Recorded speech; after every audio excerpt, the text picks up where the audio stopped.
Hi there, welcome back to the Reel Film Chronicles podcast. As always, I'm Nathan. And I'm Brian. And in this week's very special episode, we're going to be discussing a little film called Joker, Folie à deux. Very, very well done. Very well said. I was Mais worried oui, how to, right? Oh my goodness. This movie, the latest film from Todd Phillips, starring Joaquin Phoenix and Lady Gaga, a sequel to a movie that did not need, warrant, nobody wanted a sequel. Well, probably people wanted a sequel. People like the first Joker, right? Did you like the first Joker? Yeah, I think I rated it like 4 or 4.5 stars out of 5. I was pleasantly surprised because I was super dubious on the first one. I was like, do we really need a Joker movie without Batman? Like, this sounds terrible to me. And they won me over. I really enjoyed the first one. Right. And I think the first Joker movie, they were going to launch a new line of DC movies and TV shows. Initially, I think it was called DC Black, which mimics the comic format of DC Black Label, where they are completely isolated in their own quote-unquote universe. Like, the universe didn't play into it. It was just, here's a character that's not in any continuity, not tied to anything else. And I think now this movie is part of the DC Elseworlds label, which they've upgraded from Black Label to Elseworlds. Which, with James Gunn taking over DC and doing a reboot, means absolutely nothing now again. So, yeah, exactly. Who knows? It's like it's its own self-contained story. It's not tied to Zack Snyder's movies or Tim Burton's movies or or Steven Spielberg's movies or anybody else's movies. It's like, There's nobody's. Yeah. It might be tied to some Martin Scorsese movies, though. Yeah, that's the thing with Todd Phillips. The first one, it felt like a Scorsese film, like heavily influenced by the King of Comedy. You're more of a Scorsese expert than I am. Was that true? Yeah, obviously King of Comedy, there are influences there. Obviously Taxi Driver, there are influences there. Yeah. Yeah, people were saying, it was like, oh, is it done with the same kind of subtlety as someone like Tarantino? Like, no. It's one of those things where it's like, yeah, it's plagiarism if you don't like it, and it's it's an homage if you do like it, right? So it's in my mind, like, that debate online was like, oh yeah, he was ripping off Taxi Driver and stuff. I was like, well, if you like the movie, you'd call it an homage or you'd call it influence, but if you didn't like it, you'd call it, it's like, oh, they're stealing the idea. So it's, from my point of view, it's a matter of perception. But those were clear. People were absolutely correct. King of Comedy, Taxi Driver, clear influences on. Which, I mean, if you're gonna homage or rip off someone, do it from the best. And like, 100%. If you're looking for that feel, especially that 70s cinema feel, I mean, those movies are phenomenal. They're fantastic films. And I think I probably mentioned this in casual conversation, but I wanted to see more stuff like Joker in cinemas. You get tired of the MCU and carrying on a huge storyline, all these franchise films. I want to see superhero movies done in different genres, and I want to see them take some chances. Joker fit that bill perfectly. I was pretty excited after watching it. I was like, damn, that was good. That was something different. Yeah. It was poignant. It was good. It felt like those other Scorsese movies, but that's okay, because this is a comic book film that doesn't necessarily go to these places, and here we are going to them. And I think I watched it a second time with you in theater. I was like, okay, that was still really good. I found there was like this weird following and fan base that was almost becoming like, I don't want to say toxic, but it was like, I don't want to associate with that type of fan that was like really, it's like cheering on the Joker. You know what I mean? It's one of those things where like I always hesitate to talk about. It's like, I'm a fan of Zack Snyder's movies because like, there's a certain toxic element. Same thing with even Star Wars. Like, I'm hesitant to even talk about Star Wars because there's this huge toxic element now, and it seems to dominate. And the same thing with Joker, right? Where anytime you have anything, especially something like this where it's dealing with this kind of subject matter, is as they might say, a bit of the old ultra violence. You get this kind of following in there, and they're just completely misreading or taking the wrong messages away from these things and using it to back their own kind of, twisted or, worldviews. So there's always that complexity in dealing with this kind of dialogue. It was like, yeah, I really enjoyed the first Joker movie, but probably not for the reasons that some of these other people enjoyed the first Joker movie. Right? Especially like Joaquin Phoenix did an awesome job. He's a phenomenal actor, probably one of my favorite actors to see on screen. Oh, no doubt. For him to take that role. And I remember the Discord afterwards, like there's quotes from him saying, I don't do sequels. And in fact, Joker Folie here is the first sequel he's ever done. And he said he would come back to it if there was something worth saying about the character. And to me, that kind of meant we're done. I think a lot of people thought, oh, we're not going to see another Joker movie. We don't need to. And then when they announced it, I was just like, oh boy, what are we getting ourselves into? And it just kind of started to steamroll from there when more and more details about this film were coming out, right? But before we jump into the movie here, obviously, big spoiler warnings. As we do, we're going to talk without abandon on many of the elements of the film. So if you haven't seen the movie, consider checking it out. I know there's a lot of hesitation to watching this film. Yep. If you don't want to watch it, listen on. If you do, check it out. It's just over 2 hours long. I'll just say all the musical hatred that I think was built into the box office return on this film was maybe a little overstated. I don't think you have to worry about it being, a musical per se. So if that's holding you back, just go watch it anyways. I thought maybe, because I'm not that familiar with Todd Phillips as the director, just quickly go through his filmography here. Yeah. And it turns out I am a lot more familiar with Todd Phillips than I thought. Back in 2000, he released a movie called Road Trip. Have you ever seen that? No, I don't recall. I have not marked it as a watched film. Old school. Okay. Oh, of course. In 2003. Of course. Loved that movie. I probably watched it a dozen times back then. Sitting on my shelf still. Yeah, it was fantastic. Starsky and Hutch after that. Oh, that remake with Owen Wilson and his pal there. That's right. Ben Stiller. Ben Stiller's his pal. We have The Hangover in 2009. Okay, everyone recognizes The Hangover. Of course, yeah. So his background's mostly in comedy. Big time. Huh. And due date after Hangover, followed by 2 Hangover sequels, part 2 and part 3. Yep. So Todd is not unfamiliar with sequels here. Followed up by, I should say, 2013 for Hangover Part 3. War Dogs in 2016. Okay. Right on. War Dogs, I just want to give a little shout out to this movie. I really enjoyed War Dogs. Okay. Especially the first half of that film. It kind of had that little bit of Lord of War feel to it at the beginning, where it was like, we're playing fast loose. Here's like montages of us getting into the industry. Has an unhinged Jonah Hill performance. The laugh he does is out of this world. It makes me laugh every time I hear it. And I just watched this recently, about a month or so ago. After War Dogs, we get Joker in 2019. And then 5 years later, we're here with Joker.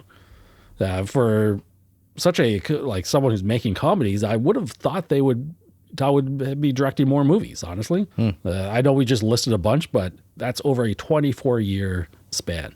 Joker 2. We're going to call it Joker 2 for the duration of the podcast, just to make things easier.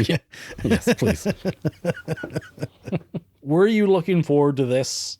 Were you excited? Were you nervous? Like, this movie... Was I nervous? Yeah, I was. Right? I was fairly neutral. Like, I wasn't asking for a sequel, but I didn't want a sequel, but I didn't not want a sequel, It was fine either way. So I didn't go into it with a whole lot of expectations. And I know there was a bunch of kind of noise online, negative backlash and whatnot. It was not well received by critics or fans, if I recall. I think like Rotten Tomato numbers or something. Almost an understatement, yeah. Yeah, it was pretty well widely panned by audiences and critics alike, which I try to ignore all that kind of stuff going into a movie, whether it's super high praise or, super low criticism. So I don't know. I didn't have a whole lot of expectation. It wasn't if you asked me like, what would your dream kind of sequels be, your dream projects from your directors be? Yeah. Like, Joker 2 wouldn't have been on my top 10, right? Right. I found it fascinating Like I listening to that discourse, listening to that noise. Yeah. Like I think there was a lot of built-in hatred just for the fact that it was going to be a musical. And this has come up quite a few times recently because they release musicals without telling you that they're musical. So if you're in the know, you'll find out beforehand and you might stay away. But it's like... Yeah, like the Mean Girls remake there was a musical. Yeah. They didn't advertise that at all. Like, when did musical become a bad word? Like, it's not necessarily my favorite genre, but there was a time when musicals like dominated the landscape. Yeah. Right? I mean, you look at things like, you go back, like, I don't know if Wizard of Oz would count as a musical. They do musical numbers, but like all kinds of stuff. Like West Side Story was like, was Best Picture winner or something, wasn't it? Like the original back in the day, right? Like there used to be like, it was almost like, it felt like almost like a prestige genre almost. Like it was in between. It was almost felt like it was bridging the gap between kind of theater and movies. And I don't know, like even though it's not my favorite genre, like every time recently I popped on a musical, like the past couple of years, I finally watched Sweeney Todd and the original West Side Story. I hadn't seen that before. I remember growing up, I was like, oh, mom's put on another musical. I was like, oh, I'm going to be bored again. They're singing stuff. But as an adult watching these, like, they're actually pretty good. It's like I had some preconceived biases against musicals, but I don't know when in pop culture it switched over as like musical bad. Like I don't know when that happened, when that switch flipped, and I apologize if any of my discourse ever contributed to that. Well, there's got to be some interesting studies. Hopefully, someone's like written a book on why, like the downfall of musicals. You know, like I understand genres falling out of favor. Like case in point, westerns, huge. Like 99% of movies for a time were westerns. And, you know, they fall out because people get tired of them. Musicals, I don't feel like there were a huge number of them. I remember seeing Sweeney Todd. You mentioned that in theaters. I think with a bunch of friends, they did not know it was a musical going in. But it wasn't like every single line of dialogue is sung. It's not part of a song, right? It was just like, it really makes a difference on like how the music aspect is handled in the movie, I guess. But it's interesting, like talking to some friends, and I'm not belittling their preference. Like a friend, I think, who really enjoyed Joker, just outright refusing to go see Joker 2 because it's a musical, and because he just doesn't like the genre. And I have, no disrespect to that at all. One of the things he mentioned was how unrealistic it would be for like a scene to be playing out, and then someone breaks out into song. And then all of a sudden you have all the background people and extras coming together and like put on a big performance, right? And I'm like, you're not wrong. Like that is a weird thing to happen in a drama. And when you watch the first Joker film, could you imagine, if Joker was about to beat up all those guys on the subway and kill them, all the other passengers were doing a song and with him, you know what I mean? And I've watched some of these movies and I enjoy them.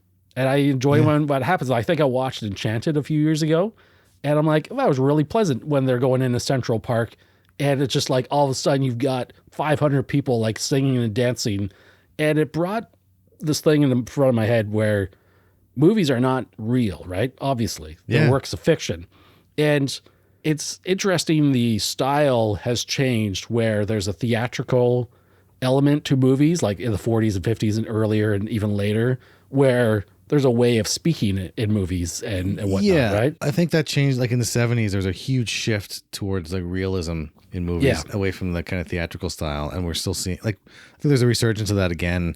Like I think in the 80s and 90s, there was maybe a pushback against that. And I think we're seeing that kind of, we want everything to be real and realistic. But also, I don't know if your friend is a fan of The Simpsons or Family Guy or any other animated show, because like he must drive him nuts, because like those shows carry on that musical tradition all the time, right? It's like some of the best episodes, The Simpsons, are ones with musical numbers, right? Like the monorail episode is like, I'll just randomly break into song myself singing that. And I can understand the context too, like an animated series that it's not unprecedented that they would have musicals and like songs throughout the thing, but here you take a movie like The Joker and then turn the sequel into a musical, like, is a pretty bold move, because if the first movie was a musical, I mean, it's ambitious. It obviously didn't pay out for him, but it's a choice, and I don't think I don't know. About a decade ago, I watched a Japanese movie, The Ballad of Narayama. Thanks to the Criterion Collection for letting me discover this little gem of a film and I can't remember the name of the genre, but in the movie, you will see set pieces slide in and out of frame. You know you're watching a movie because they're showing you bits of behind the scenes. And there's a specific genre to that where you get a sense maybe I'm watching more of a play out. Because you watch something like Glengarry Glen Ross, they could have done the exact same thing there where, you know, you have a group of actors mostly in the same settings, right? Glengarry Glen Ross, the musical? It's like, yeah, sign me up. Yeah, right? And so you see a lot of them, and you'll see some of these things, it felt very play, like it felt like a play movie. Well, if you go watch some of the older movies, they feel much more theatrical than any of these movies that are adapted now as plays. But it is an interesting commentary on how that I shouldn't say ultra realism, because we were, you know, that focus on realism has carried on until, I mean, it's still prevalent today. And I think entire generations of people are just expecting that out of movies. But also, I mean, I'm not going to disparage anyone who won't go see Joker because it is musical, because it almost does feel like a bit of bait and switch of like the first one is just so like actor driven and performance driven and like it's angsty, all this stuff. And to go in and throw some musical numbers into the sequel, yeah, it's a tough sell for sure. Yeah, I guess so. Like if you know what you like and you know what you don't, it's like, hey, no harm, no foul. There's no skin off my teeth. Like I don't care. Like if you like what you like, you don't like what you don't like. Yeah, it's fine. I would just, you know, for me, it was like, I was actually, when I heard it was going to be musicals, like first thought I was like, oh, musical. Like second thought I was like, you know what? I'd rather them try something bold like that and fail than have to sit through, you know, another season of, you know, Falcon and the Winter Soldier, right? It's like, just like kind of where they have everything's kind of homogenized and everything's, you know, like they have a formula, set formula, and it's like, and then you have somebody come in, it's like, oh yeah, we're just gonna take the first one. I mean, the sequel's gonna be a musical for no good reason. I was like, you know, I'm curious to see how this plays out now. Like you got my curiosity now. I was like, okay, this is something different. It's something new that hasn't been done in the superhero genre before. We have that mixing of genres, and I think, you know, we're at the stage now where they're starting to experiment with different genres, you know, more in a more obvious way, right? Than just like, you know, Captain America and Winter Soldier was like, yeah, had the influence of like, you know, 70s Cold War thrillers and stuff, but it wasn't a huge departure in genre. But I haven't seen a, you know, comic book musical that I can recall yet. So it's like, okay, you got my attention, Todd Phillips. You got my attention. I think you nailed it on the head there. It's ambitious.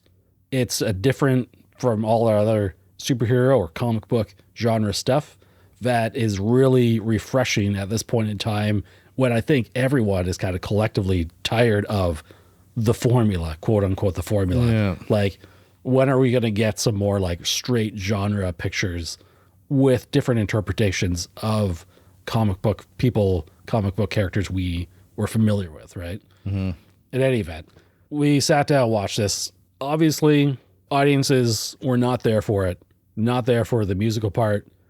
I think it had a pretty mediocre opening weekend of like $50-60 million. I could use one of those mediocre weekends. Right?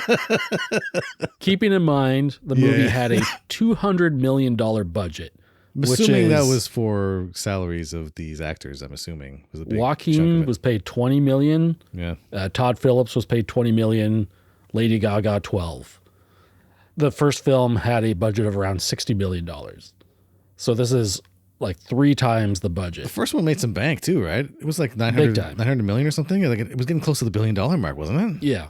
And it was just like, oh my God, people are willing to show up for something different. Yeah. A Joker movie without Batman. That's also a big part of it. It's just, you don't need Batman in the movie. You could put a 12-year-old Bruce Wayne in, sure. But people aren't showing up for that, right?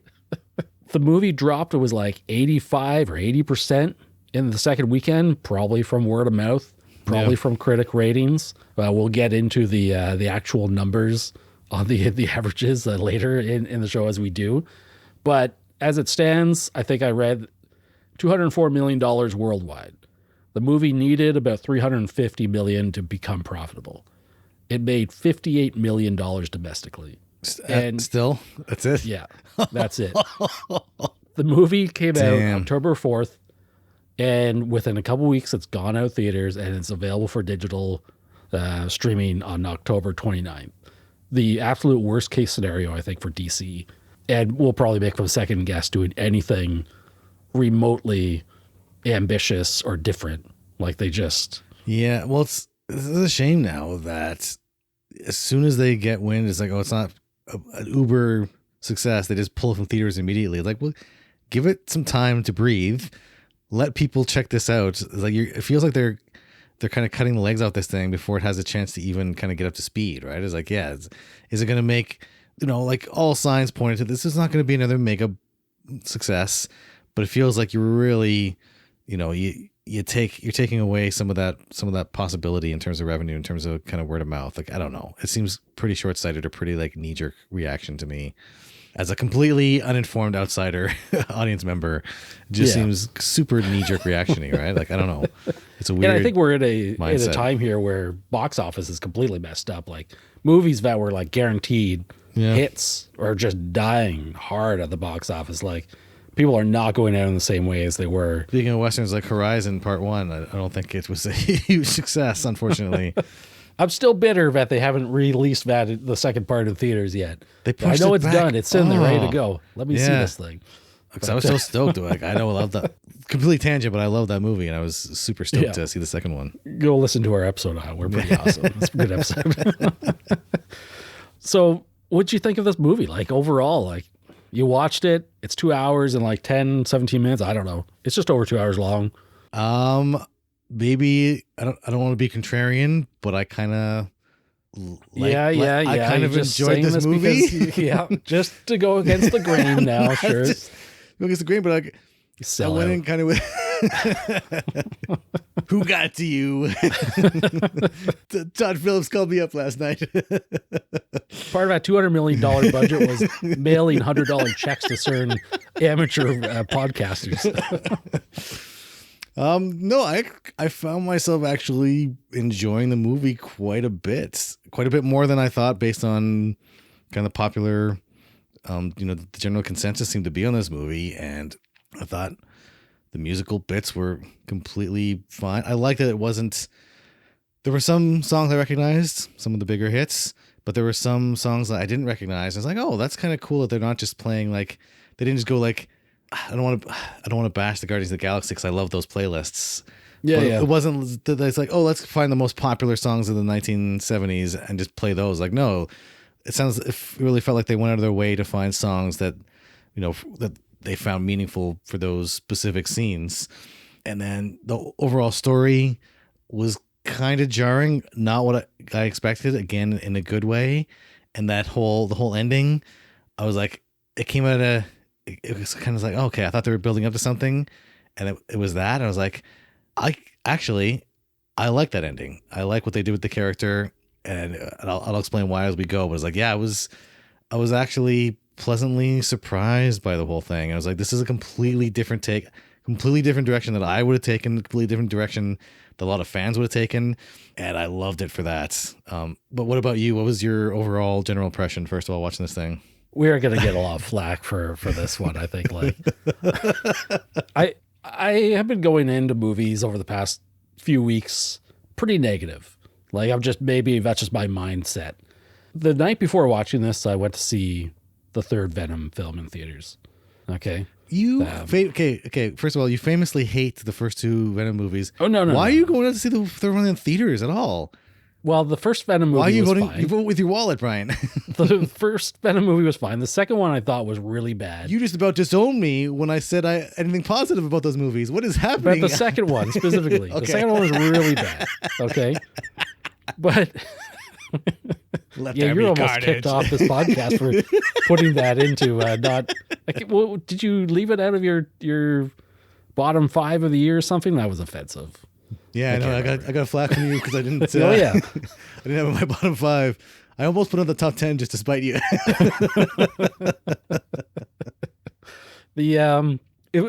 Part of it was just social. It was just like, hey, we have our little group. We haven't been to the movies in a long time. This is a movie I think we could all go in and like get something out of. But it was bad. Venom 3 was a bad film. Sorry, it's not bad. It was stupid. I'm not holding out high hopes for that movie, by the way. Yeah, I'm not. It was stupid. I'm just not into it. Yeah. And then going into this one, which everyone is saying is awful. Yeah. My expectations are bottomed out. I'm like, well, can this be worse than Venom? Like, can it be worse than a damn web? No. It is a much better film than the Sony Marvel films that they've released in the past year. It is actually a coherent movie. The production on it is really nice. The acting is good. Yeah. Those performances are pretty solid. The story is fine. You know, I saw complaints about it only taking place in a prison and in a courtroom. Well, you know, whatever. I don't care. The musical numbers were barely there to my mind. It just sort of melded in with the rest of the movie. Yeah, they didn't stick out like a sore thumb. They were perfectly melded in there. Yeah. And it's and they purposely got they cast Lady Gaga, like an actual singer, performer. Yeah. Who makes it seem effortless, who makes it seem so it's not going to stand out. She's great. And Joaquin Phoenix, he actually has a decent musical background. When he did Walk the Line, I think he did a lot of his own singing and stuff. So he does have that musical background too. So I think it was part testament to the, partially testament to the performers, where they make it seem seamless because they have a foot kind of in both worlds of acting and music, right? Yeah. It just sort of worked. The ending worked for me really well. And I think that's where a lot of people are who've seen the movie. You walk out of that after watching that ending and you are going to give the movie half a star. Yeah. And I think, so spoiler alert, at the ending, another prisoner straight up just murders Arthur Fleck, aka Joker, at the end. Tells him a joke. Yeah, set him up. And then murders him. Yeah.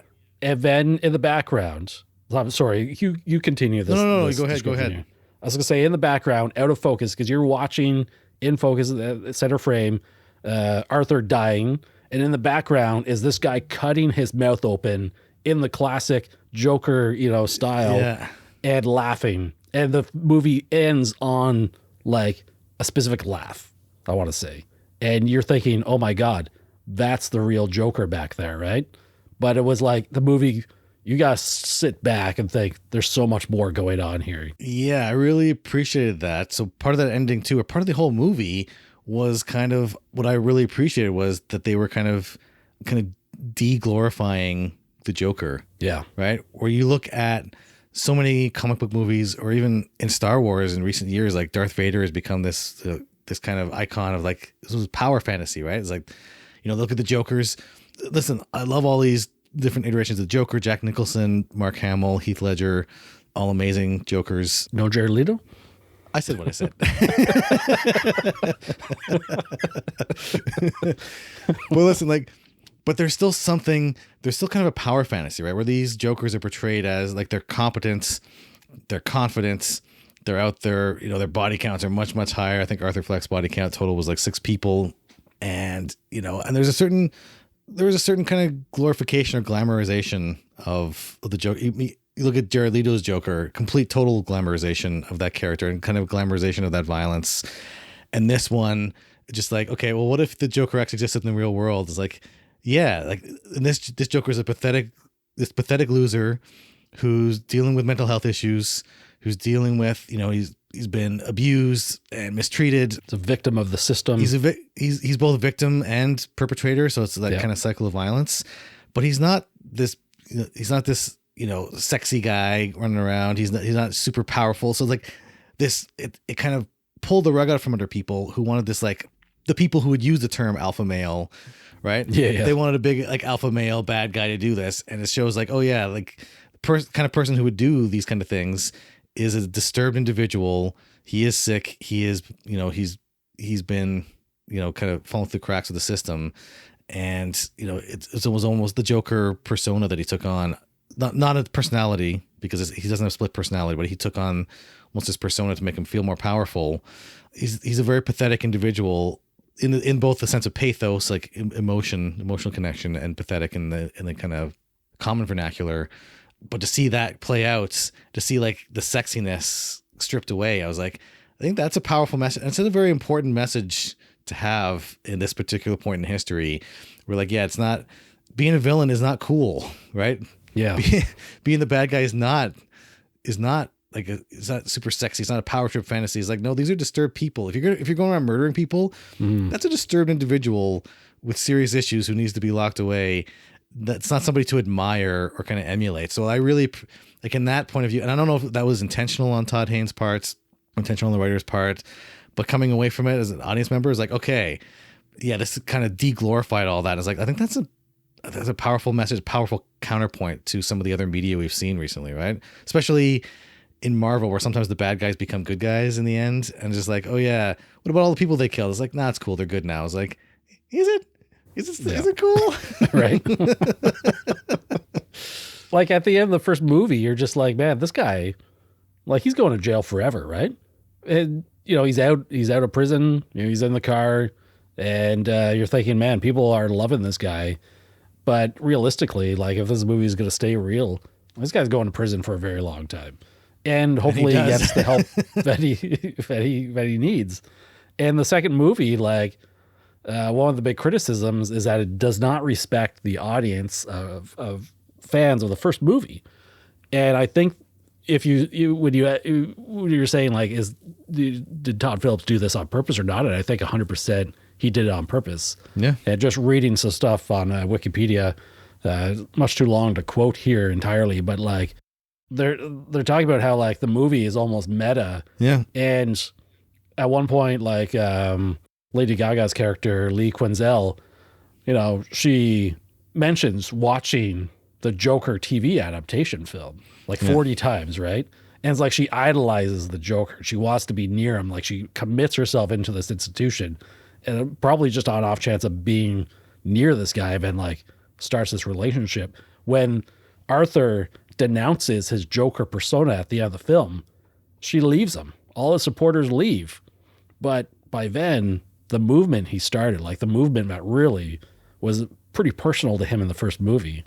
And, all these people sort of like misguided following this guy's lead because the system has them down. Like you talk, was there like a garbage strike in the first movie? And like people are which just was a direct reference to, New York City in the 70s. It was the garbage strike. But like, yeah, there was like, it was clearly an allegory for, 1970s and 80s New York, whereas like, yeah, there's social economic disparity. People felt like didn't have an outlet for their anger. Again, it was something probably is relevant today as well. And they were looking for some kind of outlet. Arthur Fleck, aka the Joker, was just kind of that right person at the right time. Whereas like, yeah, he was doing terrible things, but people were like, he was this kind of anti-authority, kind of anti-establishment figure, where people were just looking for anything, any kind of release valve, any kind of catharsis, and they lashed onto him for all the wrong reasons. Yeah. Right. They latched onto the wrong person for the wrong reasons, who was there at the right place at the right time. And I think to have the second movie flip that and have fans like, yeah, we want to see the Joker become powerful and kill a bunch of people and break out of Arkham. It's like, no, he's in Arkham and he's going to court and they find him guilty and he's going to be executed.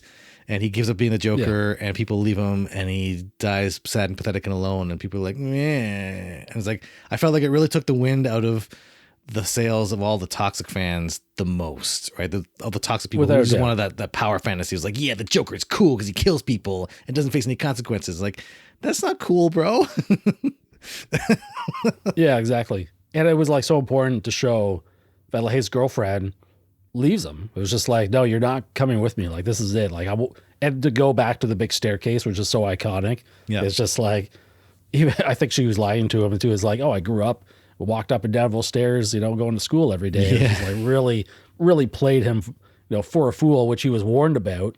And I think ultimately led him, to question everything and have a moment of sanity in his own reality for a second, to be like, yeah, I'm not putting on a performance with the Joker. It's not a split personality. It's like, it's not who I am. I'm just like the sad dude who's just like did these things. He's like, and then his followers leave, but there's still that momentum that they want to carry on. It was just really, I don't know, it was just really interesting. What a great way to finish the film. And I think Yeah. From some of the fan perspective, it's like, were they, and I say they, like I'm not part of a fan who liked the first movie, but it's like, did these people who feel like slighted by the sequel, did they expect like a whole Joker universe to come forward? Like, did they think, oh, we're going to see him fight, Two-Face because you have Harvey Dent in this movie? And is Two-Face going to come out later? Is Batman going to show up in number 3 or 4? Like, were they expected a franchise? But for Todd and crew to come in and do this and just like, this is a 1-2 punch here. Like, we're done. We're done with this movie. Yeah. But also, this is the pessimist in me thinking, they just introduced someone, like a random person, who's killed Arthur Fleck and laughs. This guy is kind of the Joker. Does that leave the universe, like, does that leave DC executives, Warner Brothers, to pull elements from that and continue on that little world to create what those fans originally wanted, right? I don't know. Because, like, when I was growing up, the Joker's true identity was never known. His backstory was never known. It was much more like the Christopher Nolan, Heath Ledger Joker, where he's an agent of chaos.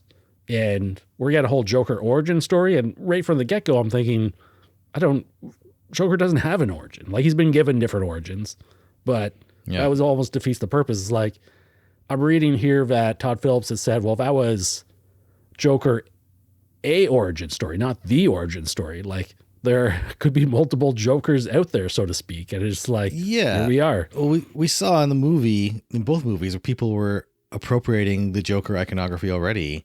Yeah. Wearing the masks or wearing the makeup. And literally, like, right, Folie à deux it means madness for two. It's, what is it? Shared psychosis, shared delusional disorder. I'm reading from Wikipedia here, so I don't know this off the top of my head, but it's a psychiatric syndrome in which symptoms of a delusional belief are transmitted from one individual to another. Right, so that kind of shared delusion. That's literally in the title of the film. These people are all kind of disturbed in some way, right? Like, Harley Quinn in this movie is some kind of, disaffected socialite from was it Upper West Side or something.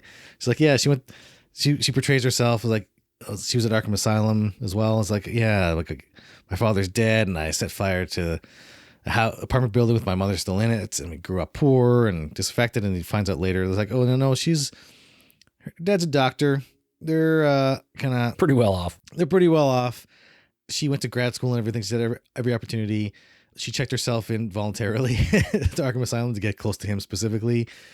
But she's obviously disturbed and she was looking for some kind of outlet, to express her frustration with her own situation and the system. Other people as well are looking for this. And that's part of you see this pop up in both movies where people are looking for some kind of outlets, and Arthur Fleck just happens to be in that right place at the right time. And they start to latch onto him. You see, like, in the prison, things start to get riled up. You see, like, Harley Quinn, she starts to get riled up. You see, like, when at the end there, or close to the end, when the car bomb goes off and Joker has his little escape before they instantly catch him again because he's not a criminal mastermind. Well, yeah, that one too. I was just like, did he actually escape, or is this another like fantasy in his head? Like, what's actually happening here? Yeah, like all this stuff is like it's meant to be like. I can understand certain elements of the fandom being offended at this, because I think it was some meta commentary on how they're latching on in all the wrong ways to the figure of the Joker. So yeah, I don't know if Todd Haynes is like Todd Haynes? Is that Todd Phillips? Todd Phillips. Why did I say Haynes? That's really weird. Todd Phillips. I don't know if it's like some kind of unintentional genius, or whether he had planned this through, or whether he's an agent of chaos himself. But I thought this was kind of super refreshing, and it kind of there's some needed discourse here where it's like, yeah, people should have come away feeling like they were getting a slap in the face because they needed it, right? You were absolutely latching onto this character for all the exact wrong reasons, right? And so it was great to see that. It's like, yeah, it was like this idea of like, it wasn't that like Arthur specifically or the Joker specifically was some kind of, criminal mastermind. He was plotting things. Like, no, he was just happened to be that public figure in the right place at the right time that all this other people were kind of latching onto and using, and kind of, he was almost like a blank slate where they were kind of projecting their own kind of political and personal beliefs onto him, right? Onto this. So Joker, you know, at the end when Harley leaves him, it's because he's like, I'm not the Joker anymore, right? And she's like, well, no, I'm out now. Peace out, bro. Because like she was projecting, like she wasn't seeing Arthur Fleck himself. She was projecting what her idea of him was, right? Those guys that rescue him, quote unquote, rescue him, you know, they were projecting their idea of like, oh yeah, he's some kind of revolutionary leader. Or like, you know, Harley Quinn was like, oh, he's agent of chaos. He's going to burn the system down so he can start anew. She was an anarchist of sorts. You know, the people in the prison, his fellow prisoners, it seems like, oh yeah, he's pushing back. He's somebody who's, you know, pushing back against the authority of the corrupt prison guards. Everyone's projecting their ideas of what the Joker is onto Arthur Fleck, right? And it's like he's seeing like, oh yeah, there's this kind of madness that's going on in this, you know, whether it's personal discourse or political discourse. And, you know, you see, you know, there's so many, you could read this as an allegory for so many different periods in modern history of, yeah, you have some kind of demagogue or populist leader or somebody in the mainstream, even serial killers like Ted Bundy, which I think was a huge influence on the portrayal of Joker in this movie, right? Because he had women lining up who wanted to be with him. With Ted Bundy, right? It was like, and they would send him fan mail and stuff. It's like, even someone as sick and twisted as that, people will find a way, like if they're frustrated, you know, if they're anxious, they're fearful, and it's like, okay, they see some kind of outlet, even if it's for all the wrong reasons, right? And they'll project their own kind of worldview onto that person. And I think that's what, you know, clearly what was going on with Joker in this movie. There's a couple of quotes in the one section of Wikipedia that I feel are like super relevant, like really sum it all together for me.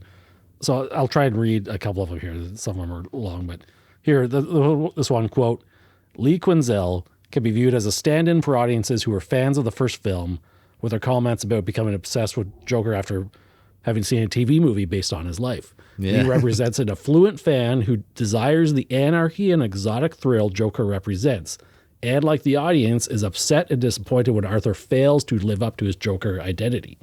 You know, end quote. Like, yep. Very, very accurate, I think. Talking about the ending here, the finale where Arthur's crimes are trialed and he's made to seem sad and pathetic represents an effort by Phillips to subvert and undermine audiences who had seen Arthur as heroic in the first film. And I think that's really important because I didn't come out of that first movie thinking he's a hero. And I think those are the fans that we want to disassociate, what we're kind of talking about here. Yeah, exactly. It's like, this is the negative thing where it's like, oh, there are people really propping this guy up as a hero. And you're talking about like Todd Phillips reading the room properly and be like, no, that was almost like the opposite of what we're trying to do here. Exactly. Let me set let me set it straight here in the second film. I think it went through, if that was the goal of the film. And quite often, like film criticism, you're like, if the film had something to say, does it say it well? And yeah, this movie had something to say, and it was directed at the audiences. Some of the, you know, fans of the first film, this movie was for them. Like, it had something to say to them, and they did not like the message. Oh, yeah. No, 100%. It was pointing, there was that meta commentary for certain elements of the fandom. I mean, again, pointing at kind of the institutionalized madness, right? You look at that interview at the beginning where the media was latching onto this person and projecting them. The trial of the century, people were focused on this, right? So you see that there's a critique of the media, you know, obviously the prison guards, right?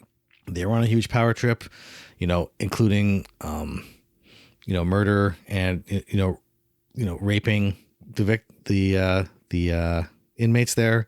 Like that shower scene with Joker. People were commenting about that as like where, you know, he made fun of the guards in one of his in the televised courtroom there, and they took him and they beat him up and raped him in the shower there.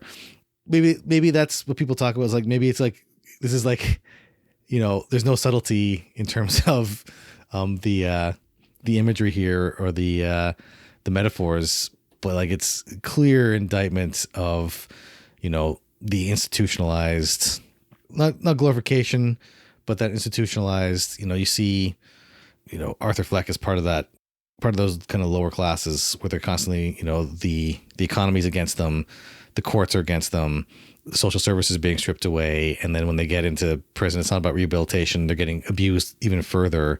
There's a clear social commentary. You can debate about the subtlety all you want, but that commentary was there, right? And I think it's, again, hit the nail on the head, right? It was clear as day. Maybe too clear for some people. It was like no subtlety there, sure, but that was making some powerful points, I think. Like, spoiler warning for my rating. It's not going to be super high. This is not like I came out of this movie thinking, "Damn, that was fantastic. I loved what it was doing." It did a lot of things wrong, and I saw one review where they're like, "Oh, this is a courtroom drama that fails. This is a prison drama that fails. This is a musical that fails." It's like, it does seem like it tries to be 4 or 5 or 6 things in one movie and doesn't quite achieve one of those to like an elevated status, right? Yeah. I think it is pretty overall consistent. I am watching the movie. I am engaged throughout the entire film. I think there's a lot of good stuff going on here. And I think for a movie that has messages to say and interesting characters to play with, yeah, that can go a long way. Like, I think that lends itself well to rewatches where, Joker, Arthur Fleck here, he's not a standard movie character. He's not a standard villain. He's something else. He's his own person. Lee Quenzel, she's interesting. She's played well by Lady Gaga. Like, she's an interesting character. There's a lot of good stuff going on here, and I think a lot of it gets buried in the negativity that surrounds. I mean, obviously, I think the musical aspect, I keep coming back to that, like, just plays a huge factor in it, but also the messaging at the end of the film will leave a sour taste in some people's mouths. Yeah, I think there's the dichotomy where Arthur Fleck is both villain and victim, right? Where so often is the case, unfortunately, in real life, where like people are kind of perpetuating those cycles of violence, people who were abused, ignored by the system, and you see that come back, and you see them, carry on that abuse in their own lives, right? Because that's what they've been taught. And then people who were failed by the system, and then talking about where the movie maybe falls down a little bit. It's like I realized as I was watching it, I had certain expectations. Mm-hmm. But really, like, the journey, you see all these musical numbers, and really what they were about was like, we were kind of journeying into, it was about entering Arthur Fleck's mind, right? It was more personal, right? It wasn't about him breaking out and going on a crime spree, which is like, yeah, a bunch of fans out there would have wanted. It was about, here's this, disturbed individual who was driven to murder. He said, even specifically in the movie, when he went on the talk show in the first movie with, was it Arthur Murray? No, Murray. I don't know. It was Murray something. It was Robert De Niro. Yeah. But he said his intention was to kill himself. And then he changed his mind halfway through and shot Murray instead, as we know from the first movie.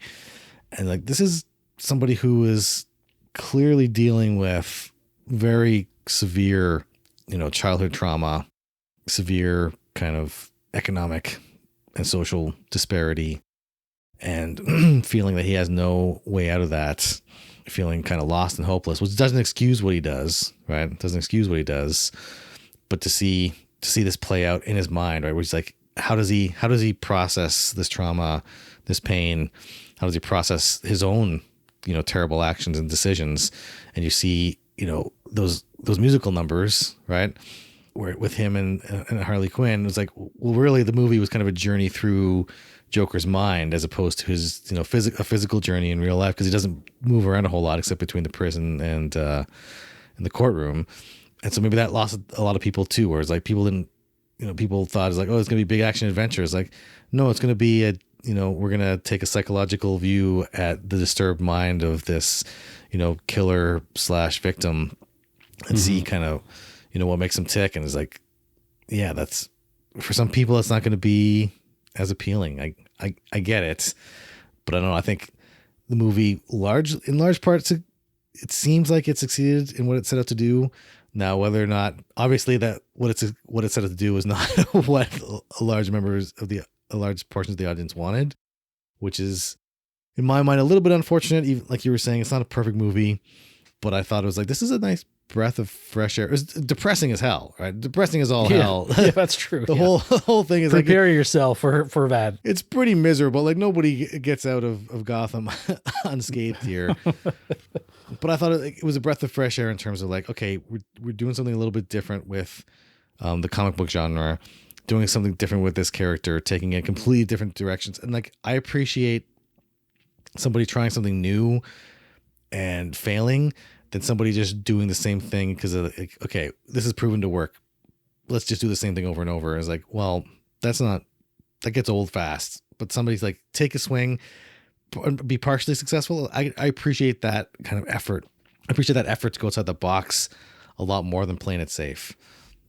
Without a doubt.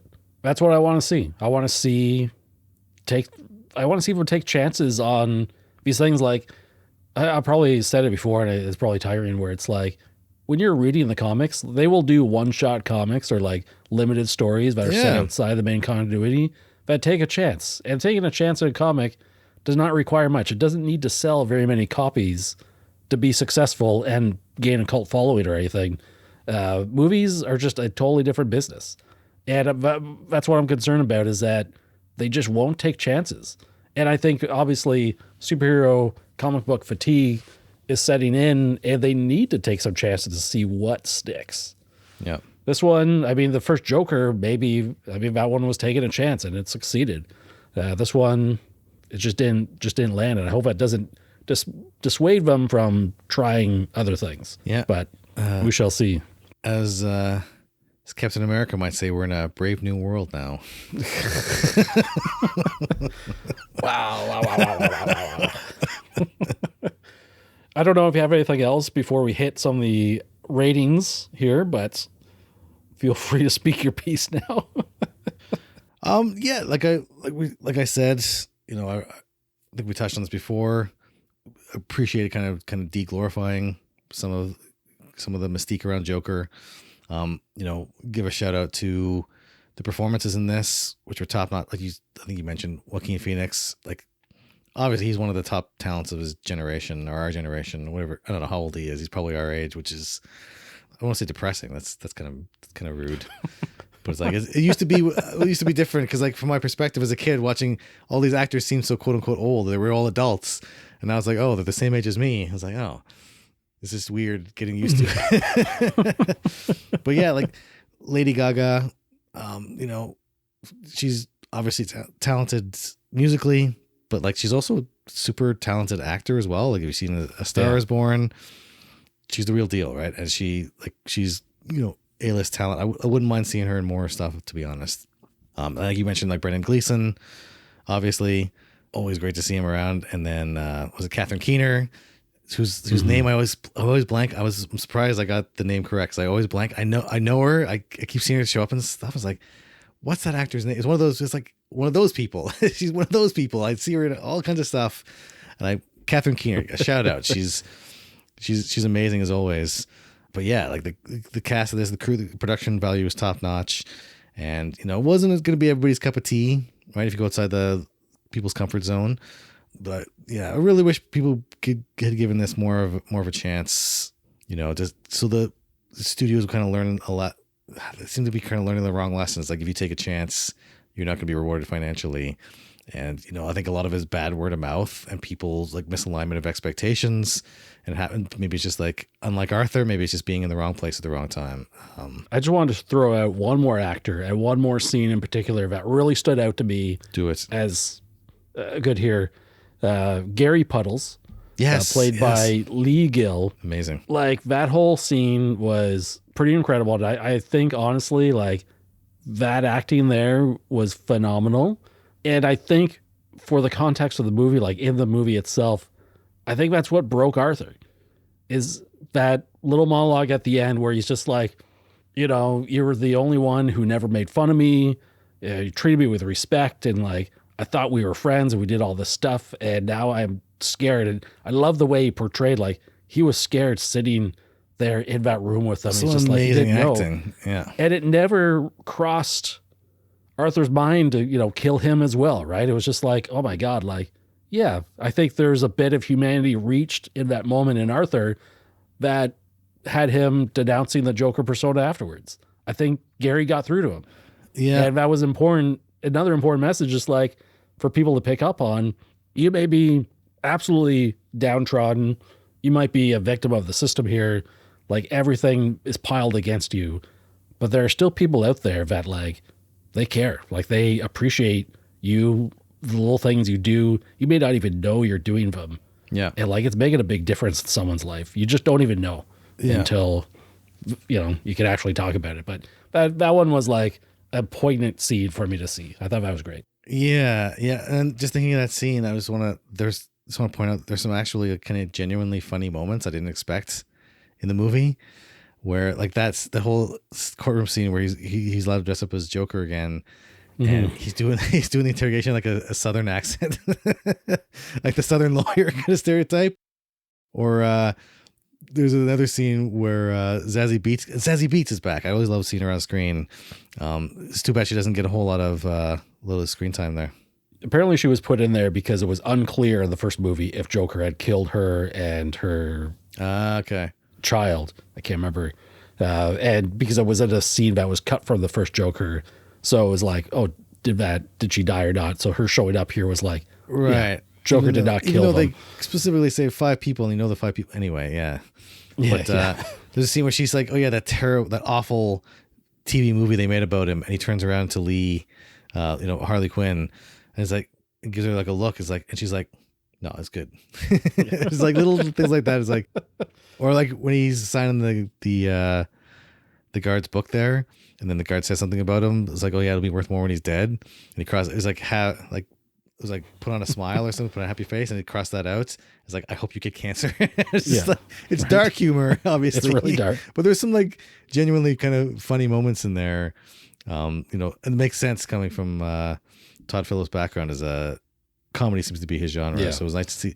It was subtle, but it was there were some genuinely kind of funny moments in the overall kind of, I don't know if you call this misery porn or not, but it was pretty like, it's pretty kind of miserable. Like it just felt like, no one's coming out of this movie. Like no one in this movie world is like having a great time after this movie's over, right? Whether you're alive or dead is like, no, you do. Stuff still pretty much sucks. Like you do have to watch something afterwards. That like, if this is the last movie you watch, like in that night, or that last thing you do, like you need a little cleanser or something after watching it, for sure. Yeah. But we got to get into our ratings. And before we do, we like to play a little game that you can play at home. Guess the critic and audience averages out in the wild. And I actually got to play along this time. I made some guesses and wrote them down before I looked up the actual ratings. So I can throw that in there as well. Perfect. We start off with Rotten Tomatoes, I believe. The Rotten Tomato critic rating, they use 100%, 0 to 100. What is the average Rotten Tomato critic?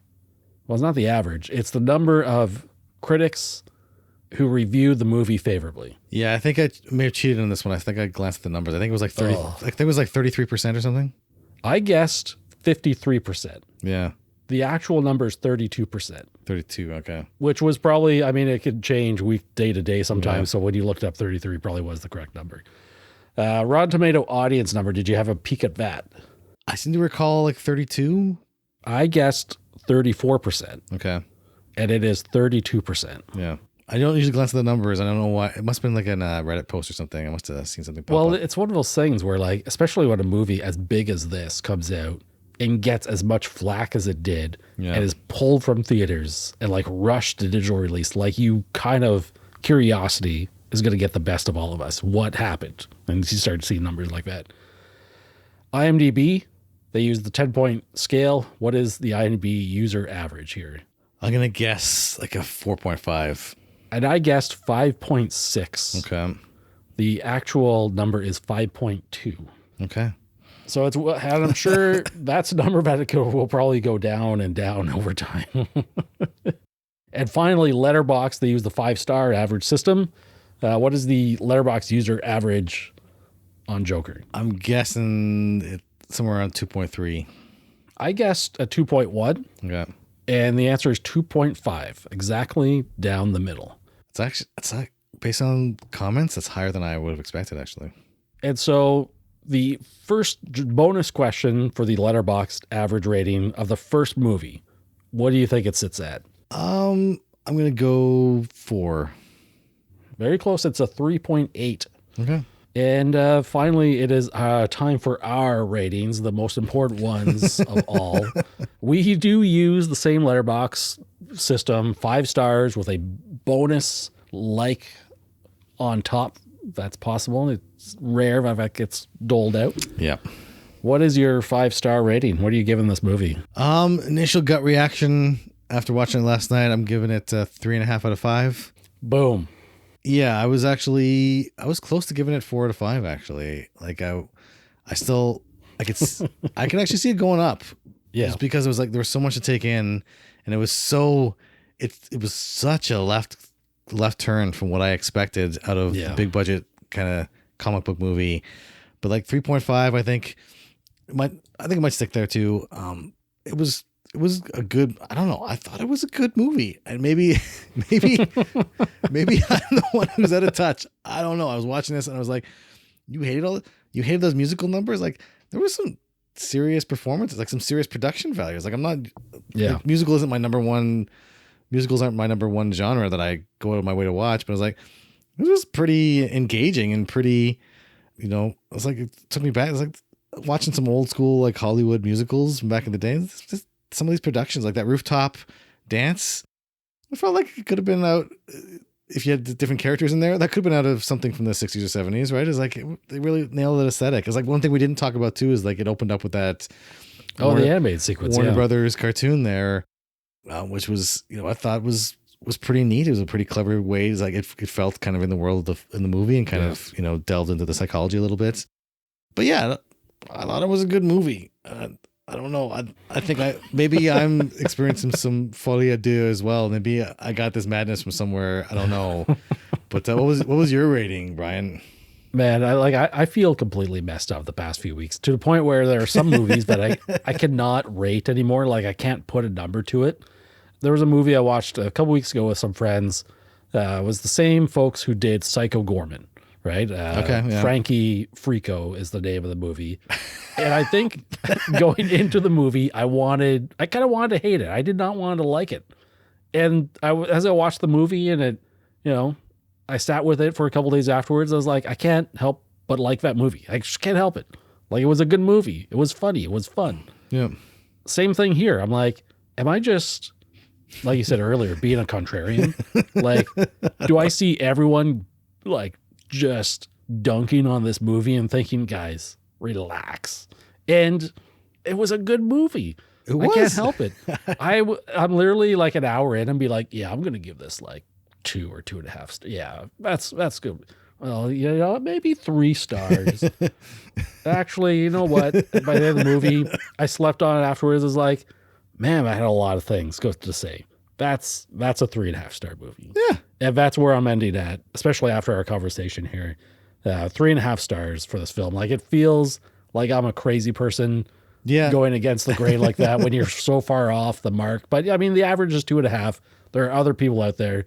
And when you read some of the positive reviews, I mean, it's a matter of perspective and subjectiveness, where you either like what you got in there or you don't. I think, to throw this movie again up against, Venom 3 and Madame Web, I'm thinking of recently, like, those movies are just, they're absolute garbage filler compared to something like this. Like, this actually is competently made, and it feels like they had something to say. Yeah. Not to say, like, I don't want to dunk on Venom 3 too much. Madame Web is truly awful, okay? Like, it was mishandled. Yeah, I think that's a very special case where I don't feel bad calling a movie like that garbage. Because normally, like, there's dozens, hundreds of people involved making a movie, and nobody sets out to make a bad movie. But that one is like, there's obviously kind of studio interference and all this kind of stuff. It's like, it was a bad movie. I'm sorry. All the ADR stuff and reshoots and all that stuff. Yeah. Which I've never. Venom 3. Yeah. It is what it is. It wasn't for me. But this one is Joker. It was good. Yeah. And, usual, we always ask each other this question. We're not always, but are you going to buy this on disc? I would say I'm buying this on disc.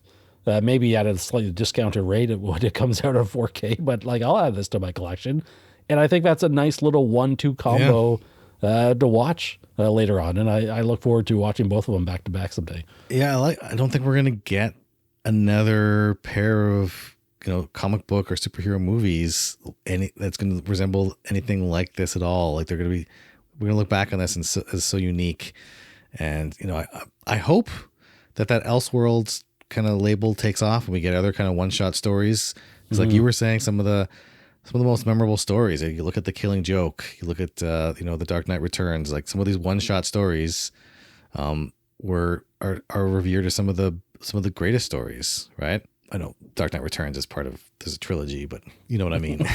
Yeah. And Killing Joke, they've taken elements of that and built it into the main continuity, but they were sort of like standalone miniseries or graphic novels. What it does is gives those creatives a chance to like play in that playground and think. It gives them permission to come up with something new. And sometimes it doesn't work, and sometimes it does. Where you see some of that stuff brought into the main continuity of the comic line because it was such an awesome idea that we never would have had if you don't give people like Frank Miller, or Alan Moore, or Todd Phillips.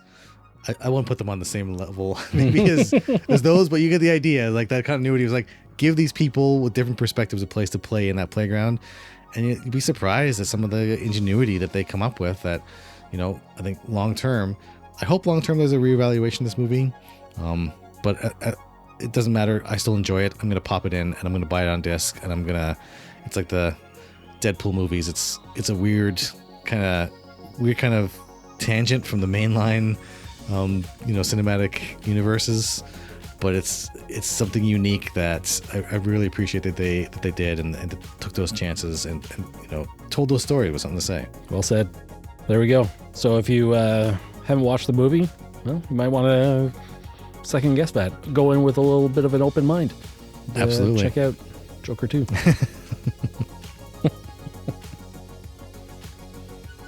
As always, we appreciate you hanging out with us today and taking the time to listen to our podcast. You can find us online over at reelfilmchronicles.com, where we have not just a repository of podcast episodes, but many of our written reviews as well. If you're up to it, you can follow us on Twitter, Facebook, or Instagram as well. All the links should be within the show notes here. So until next time, take care of yourself and others, and be sure to enjoy your film journey.